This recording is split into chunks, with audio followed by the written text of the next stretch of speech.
अष्टम अध्याय भरत जी का मृग के मोह में फंसकर मृग योनि में जन्म लेना। श्री सुखदेव जी कहते हैं, एक बार भरत जी गंडकी में स्नान कर नित्य नैमित्तिक तथा शौच आदि अन्य आवश्यक कृत्यों से निवृत्त हो प्रणव का जप करते हुए 3 मुहूर्त तक नदी की धारा के पास बैठे रहे। राजन, इसी समय एक हरिणी प्यास से व्याकुल हो जल पीने के लिए अकेले ही उस नदी के तीर पर आई। अभी वह जल पी ही रही थी कि पास ही गरजते हुए सिंह की लोक भयंकर दहाड़ सुनाई पड़ी। हरिण जाति तो स्वभाव से ही डरपोक होती है। वह पहले ही चौकन्नी होकर इधर उधर देखती जाती थी। अब ज्यों ही उसके कान में वह भीषण शब्द पड़ा कि सिंह के डर के मारे उसका कलेजा धड़कने लगा और नेत्र कातर हो गए।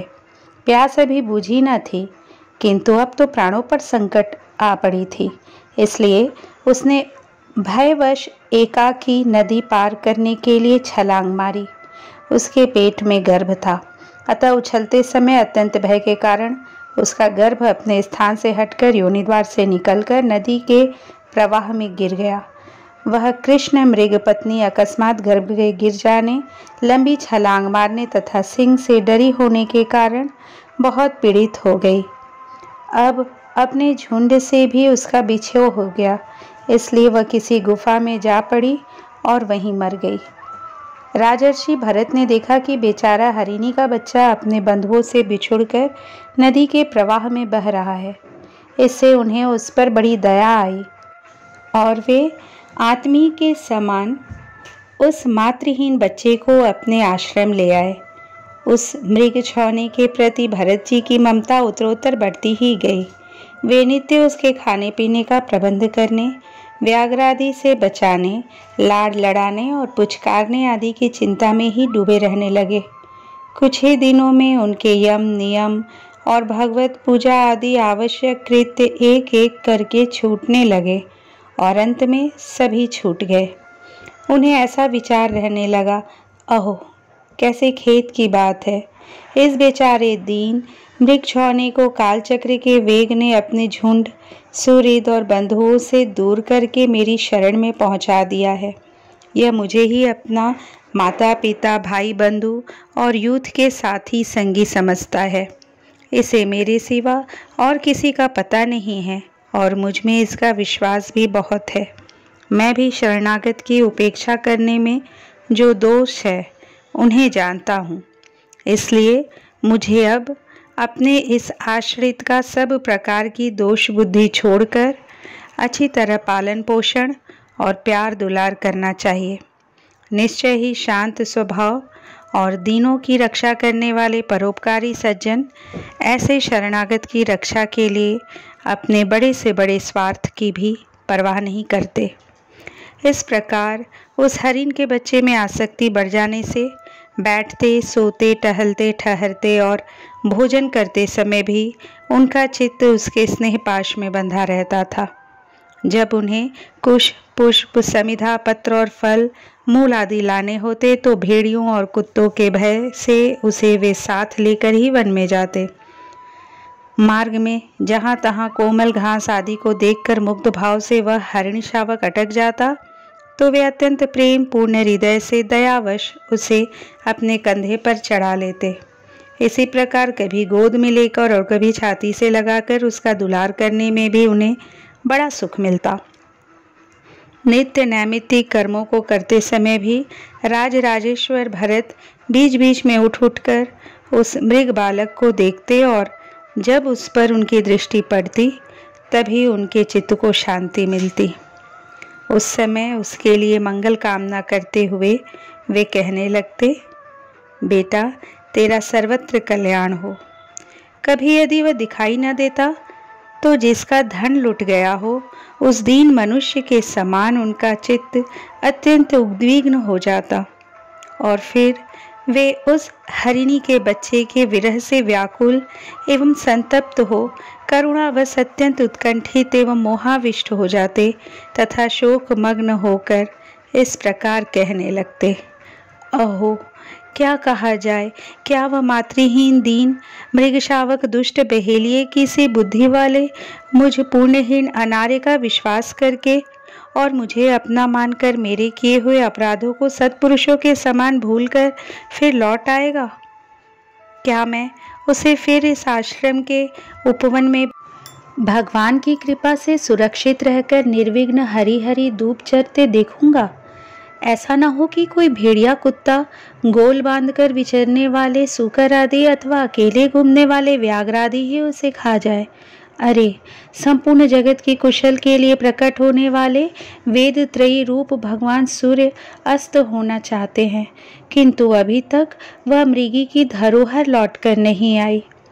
क्या वह हरिण राजकुमार मुझ पुण्यहीन के पास आकर अपनी भांति भांति की मृग शावकोचित मनोहर एवं दर्शनीय क्रीड़ाओं से अपने स्वजनों का शोक दूर करते हुए मुझे आनंदित करेगा? अहो, जब कभी मैं प्रणय कोप से खेल में झूठ मूठ समाधि के बहाने आंखें मूंद कर बैठ जाता, तब वह चकित चित्त से मेरे पास आकर जल बिंदु के समान कोमल और नन्हे नन्हे सींगों की नोक से किस प्रकार मेरे अंगों को खुजलाने लगता था। मैं कभी कुशों पर हवन सामग्री रख देता और वह उन्हें दांतों से खींचकर अपवित्र कर देता, तो मेरे डांटने डपटने पर वह अत्यंत भयभीत होकर उसी समय सारी उछल कूद छोड़ देता और ऋषि कुमार के समान अपनी समस्त इंद्रियों को रोककर चुपचाप बैठ जाता था। फिर पृथ्वी पर उस मृग शावक के खुर के चिन्ह देखकर कहने लगते, अहो, इस तपस्विनी धरती ने ऐसा कौन सा तप किया है जो उस अति विनीत कृष्ण सार किशोर के छोटे छोटे सुंदर सुखकारी और सुकोमल खुरों वाले चरणों के चिन्हों से मुझे, जो मैं अपना मृगधन लुट जाने से अत्यंत व्याकुल और दीन हो रहा हूँ, उस द्रव्य की प्राप्ति का मार्ग दिखा रही है और स्वयं अपने शरीर को भी सर्वत्र उन पद चिन्हों से विभूषित कर स्वर्ग और अपवर्ग के इच्छुक द्विजों के लिए यज्ञ स्थल बना रही है। चंद्रमा में मृग सा श्याम चिन्ह देख उसे अपना ही मृग मानकर कहने लगते, अहो, जिसकी माता सिंह के भय से मर गई थी, आज वही मृग शिशु अपने आश्रम से बिछुड़ गया है। अतः उसे अनाथ देखकर क्या ये दीनवत्सल भगवान नक्षत्रनाथ दयावश उसकी रक्षा कर रहे हैं? फिर उसकी शीतल किरणों से आह्लादित होकर कहने लगते, अथवा अपने पुत्रों के वियोग रूप दावानल की विषम ज्वाला से हृदय कमल दग्ध हो जाने के कारण मैंने एक मृग बालक का सहारा लिया था। अब उसके चले जाने से मेरा हृदय जलने लगा है, इसलिए ये अपनी शीतल शांत स्नेहपूर्ण और वदन सलील रूपा अमृतमयी किरणों से मुझे शांत कर रहे हैं। राजन, इस प्रकार जिनका पूरा होना सर्वथा असंभव था, उन विविध मनोरथों से भरत का चित्त व्याकुल रहने लगा। अपने मृग शावक के रूप में प्रतीत होने वाले प्रारब्ध कर्म के कारण तपस्वी भरत जी भगवत राज धन रूप कर्म एवं योगानुष्ठान से च्युत हो गए। नहीं तो जिन्होंने मोक्ष मार्ग में साक्षात विघ्न रूप समझकर अपने ही हृदय से उत्पन्न दुस्त्यज पुत्रादि को भी त्याग दिया था, उन्हीं की अन्य जाति हिरण्यशिशु में ऐसी आसक्ति कैसे हो सकती थी? इस प्रकार राजर्षि भरत विघ्नों के वशीभूत होकर योग साधन से भ्रष्ट हो गए और उस मृग छौने के पालन पोषण और लाड़ प्यार में ही लगे रहकर आत्मस्वरूप को भूल गए। इसी समय जिसका टलना अत्यंत कठिन है, वह प्रबल वेगशाली कराल काल चूहे के बिल में जैसे सर्प घुस आए, उसी प्रकार उनके सिर पर चढ़ आया। उस समय भी वह हरिण शावक उनके पास बैठा पुत्र के समान शोकातुर हो रहा था। वे उसे इस स्थिति में देख रहे थे और उनका चित्त उसी में लग रहा था। इस प्रकार की आसक्ति में ही मृग के साथ उनका शरीर भी छूट गया। तदंतर उन्हें अंतकाल की भावना के अनुसार अन्य साधारण पुरुषों के समान मृग शरीर ही मिला, किंतु उनकी साधना पूरी थी, इससे उनकी पूर्व जन्म की स्मृति नष्ट नहीं हुई। उस योनि में भी पूर्व जन्म की भगवत आराधना के प्रभाव से अपने मृग रूप होने के कारण जानकर वे अत्यंत पश्चाताप करते हुए कहने लगे, अहो बड़े खेद की बात है, मैं संयमशील महानुभावों के मार्ग से पतित हो गया। मैंने तो धैर्यपूर्वक सब प्रकार की आसक्ति छोड़कर एकांत और पवित्र वन का आश्रय लिया था। वहां रहकर जिस चित्त को मैंने सर्वभूतात्मा श्री वासुदेव में निरंतर उन्हीं के गुणों का श्रवण मनन और संकीर्तन करके तथा प्रत्येक पल को उन्हीं की आराधना और स्मरण आदि से सफल करके स्थिर भाव से पूर्णतया लगा दिया था, मुझ अज्ञानी का वही मन अकस्मात एक नन्हे से हरिण शिशु के पीछे अपने लक्ष्य से च्युत हो गया। इस प्रकार मृग बने हुए राजर्षि भरत के हृदय में जो वैराग्य भावना जागृत हुई, उसे छिपाए रखकर उन्होंने अपनी माता मृगी को त्याग दिया और अपनी जन्मभूमि कालंजर पर्वत से वे फिर शांत स्वभाव मुनियों के प्रिय उसी शालग्राम तीर्थ में, जो भगवान का क्षेत्र है, पुलत्स्य और पुलह ऋषि के आश्रम पर चले आए। वहां रहकर भी वे काल की ही प्रतीक्षा करने लगे। आसक्ति से उन्हें बड़ा भय लगने लगा था। बस अकेले रहकर वे सूखे पत्ते, घास और झाड़ियों द्वारा निर्वाह करते मृगयोनि की प्राप्ति कराने वाले प्रारब्ध के क्षय की बाट देखते रहे। अंत में उन्होंने अपने शरीर का आधा भाग गंडकी के जल में डुबाए रखकर उस मृग शरीर को छोड़ दिया। इस तरह श्रीमद् भागवत महापुराण के पंचम स्कंद का 8वां अध्याय संपूर्ण हुआ। 9वां अध्याय भरत जी का ब्राह्मण कुल में जन्म। श्री सुखदेव जी कहते हैं, राजन, आंगिरस गोत्र में शम, दम, तप, स्वाध्याय, वेदाध्ययन, त्याग, संतोष, तितिक्षा, विनय, विद्या, अनसूया, आत्मज्ञान एवं आनंद सभी गुणों से संपन्न एक श्रेष्ठ ब्राह्मण थे। उनकी बड़ी स्त्री से उन्हीं के समान विद्याशील, आचार, रूप और उदारता आदि गुण वाले 9 पुत्र हुए तथा छोटी पत्नी से एक ही साथ एक पुत्र और एक कन्या का जन्म हुआ। इन दोनों में जो पुरुष था वह परम भागवत राजर्षि शिरोमणि भरत ही थे। वे मृग शरीर का परित्याग करके अंतिम जन्म में ब्राह्मण हुए थे, ऐसा महापुरुषों का कथन है। इस जन्म में भी भगवान की कृपा से अपनी पूर्व जन्म परंपरा का स्मरण रहने के कारण वे इस आशंका से कि कहीं फिर कोई विघ्न उपस्थित न हो जाए, अपने स्वजनों के संग से भी बहुत डरते थे। हर समय जिनका श्रवण, स्मरण और गुण कीर्तन सब प्रकार के कर्म बंधन को काट देता है, श्री भगवान के उन युगल चरण कमलों को ही हृदय में धारण किए रहते तथा दूसरों की दृष्टि में अपने को पागल, मूर्ख, अंधे और बहरे के समान दिखाते। पिता का तो उनमें भी वैसा ही स्नेह था, इसलिए ब्राह्मण देवता ने अपने पागल पुत्र के भी शास्त्र अनुसार समावर्तन पर्यंत विवाह से पूर्व के सभी संस्कार करने के विचार से उनका उपनयन संस्कार किया। यद्यपि वे चाहते नहीं थे तो भी पिता का कर्तव्य है कि पुत्र को शिक्षा दे। इस शास्त्र विधि के अनुसार उन्होंने उन्हें शौच, आचमन आदि आवश्यक कर्मों की शिक्षा दी, किंतु भरत जी तो पिता के सामने ही उनके उपदेश के विरुद्ध आचरण करने लगते थे। पिता चाहते थे कि वर्षा काल में इसे वेदाध्ययन आरंभ करा दूं, किंतु वसंत और ग्रीष्म ऋतु के चैत्र, वैशाख, ज्येष्ठ और आषाढ़ 4 महीनों तक पढ़ाते रहने पर भी वे इन्हें व्याहृति और शिरोमंत्र प्रणव के सहित त्रिपदा गायत्री भी अच्छी तरह याद न करा सके। ऐसा होने पर भी अपने इस पुत्र में उनका आत्मा के समान अनुराग था, इसलिए उसकी प्रवृत्ति न होने पर भी वे पुत्र को अच्छी तरह शिक्षा देना चाहिए। इस अनुचित आग्रह से उसे शौच, वेदाध्ययन, व्रत, नियम तथा गुरु और अग्नि की सेवा आदि ब्रह्मचर्याश्रम के आवश्यक नियमों की शिक्षा देते ही रहे, किंतु अभी पुत्र को सुशिक्षित देखने का उनका मनोरथ पूरा न हो पाया था और स्वयं भी भगवत भजन रूप अपने मुख्य कर्तव्य से असावधान रहकर केवल घर के धंधों में ही व्यस्त थे कि सदा सजग रहने वाले काल भगवान ने आक्रमण करके उनका अंत कर दिया। तब उनकी छोटी भार्या अपने गर्भ से उत्पन्न हुए। दोनों बालक अपनी सौत को सौंपकर स्वयं सती होकर पति लोक को चली गई। भरत जी के भाई कर्मकांड को बहुत श्रेष्ठ समझते थे। वे ब्रह्म ज्ञान रूप पराविद्या से सर्वथा अनभिज्ञ थे, इसलिए उन्हें भरत जी का प्रभाव भी ज्ञात नहीं था। वे उन्हें नीरा मूर्ख समझते थे। अतः पिता के परलोक सिधारने पर उन्होंने उन्हें पढ़ाने लिखाने का आग्रह छोड़ दिया। भरत जी को मान अपमान का कोई विचार न था। जब साधारण नर पशु उन्हें पागल, मूर्ख अथवा बहरा कर पुकारते, तब वे भी उसी के अनुरूप भाषण करने लगते।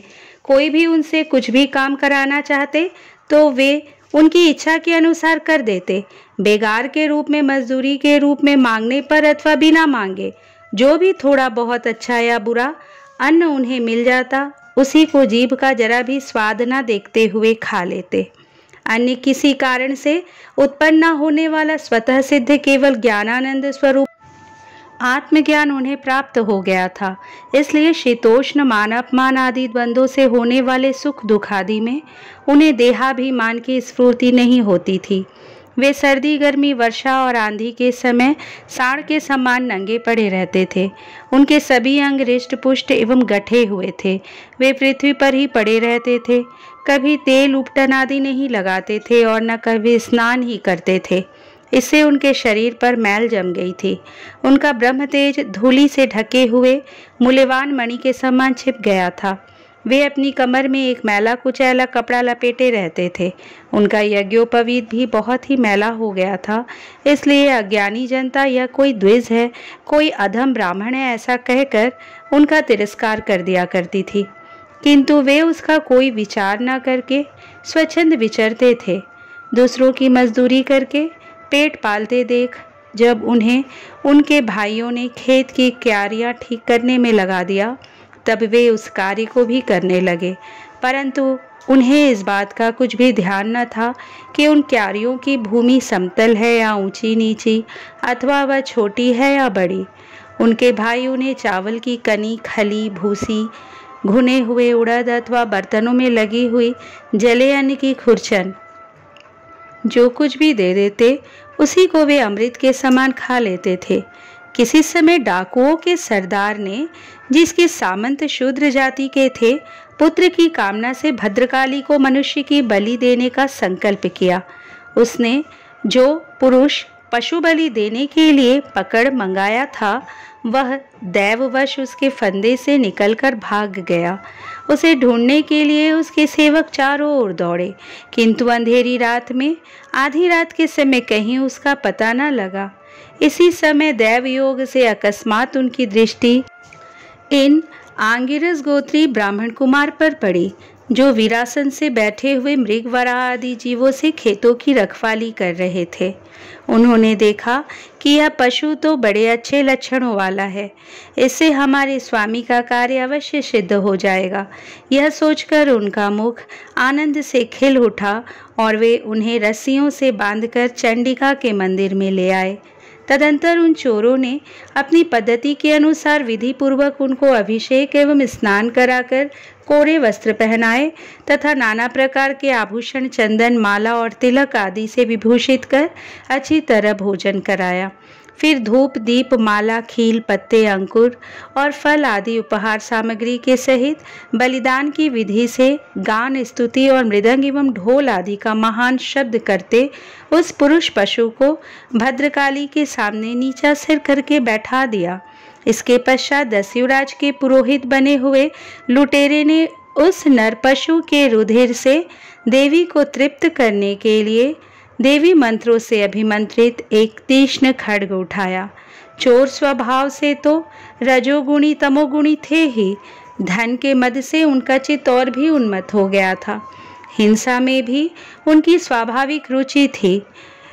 इस समय तो वे भगवान के अंश स्वरूप ब्राह्मण कुल का तिरस्कार करके स्वच्छंदता से कुमार्ग की ओर बढ़ रहे थे। आपत्ति काल में भी जिस हिंसा का अनुमोदन किया गया है, उसमें भी ब्राह्मण का वध सर्वदा निषेध है। तो भी वे साक्षात ब्रह्म भाव को प्राप्त हुए वैरहीन तथा समस्त प्राणियों के सूर्यदेव एवं ब्रह्मर्षि कुमार की बलि देना चाहते थे। यह भयंकर कुकर्म देखकर देवी भद्रकाली के शरीर में अति दुस्सह ब्रह्म तेज से दाह होने लगा और वे एकाएक मूर्ति को फोड़कर प्रकट हो गई। अत्यंत असहनशीलता और क्रोध के कारण उनकी भौहें चढ़ी हुई थी तथा कराल दाढ़ों और चढ़ी हुई लाल आंखों के कारण उनका चेहरा बड़ा भयानक जान पड़ता था। उनके उस विकराल वेश को देखकर ऐसा जान पड़ता था मानो वे इस संसार का संहार कर डालेंगी। उन्होंने क्रोध से तड़क कर बड़ा भीषण अट्टहास किया और उछलकर उस अभिमंत्रित खड्ग से ही उन सारे पापियों के सिर उड़ा दिए और अपने गणों के सहित उनके गले से बहता हुआ गरम गरम रुधिर रूप आसव पीकर अति उन्मत्त हो ऊंचे स्वर से गाती और नाचती हुई उन सिरों को ही गेंद बनाकर खेलने लगी। सच है, महापुरुषों के प्रति किया हुआ अत्याचार रूप अपराध इसी प्रकार ज्यों का त्यों अपने ही ऊपर पड़ता है।